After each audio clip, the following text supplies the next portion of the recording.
The government of Jamaica has welcomed the European Parliament's acceptance of the recommendation of the European Commission to remove Jamaica from its list of high-risk third world countries with deficiencies in their anti-money laundering and counter-financing of terrorism regimes.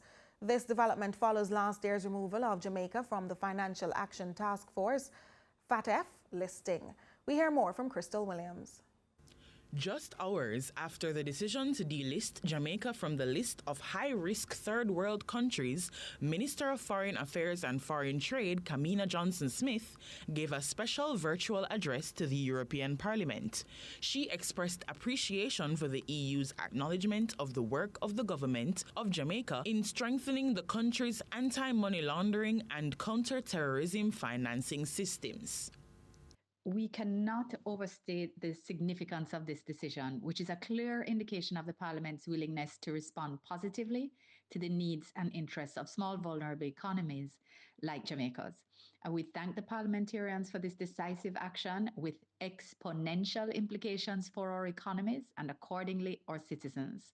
Ultimately, this places us in a better position to continue working purposefully towards achieving our national development goals.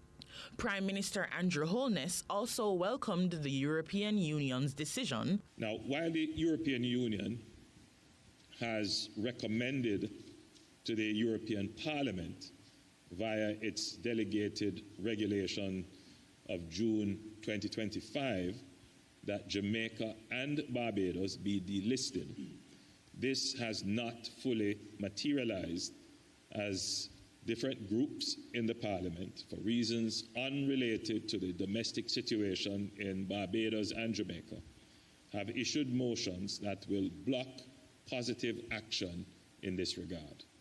We urge a reconsideration of this posture. Hidden in all of this is CARICOM's strident appeal to the European Union to exercise a greater discretion that countries that have complied through great sacrifice, discomfort, and cost to the people of a developing country, that greater discernment and consideration be given to our circumstances, and that we are not lumped in with everyone else or having to wait for an extended period of time before relief can be given to us. The European Union's decision to ease due diligence requirements on Jamaica is expected to boost cross-border financial flows, reduce compliance burdens, and strengthen the country's investment climate. This indicates increasing confidence in its financial system.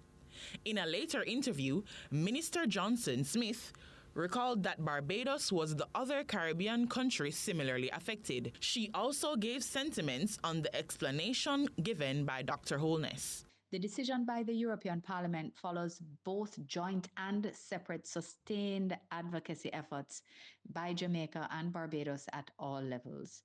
Even as recently as yesterday, our call for delisting was again repeated by Prime Minister Holness in his closing session as chair of the 49th meeting of CARICOM Heads of Government. We are so very pleased that in the end, a position was taken that recognizes the reforms that we have made to our financial systems and regulatory frameworks, a position aligned with last year's positive FATF decision. This is a signal of broad-based trust in Jamaica's systems. While the delisting is a milestone, the government of Jamaica continues to emphasize the importance of maintaining momentum in financial governance through continued efforts to safeguard against illicit financial activity. Crystal Williams, CVM News.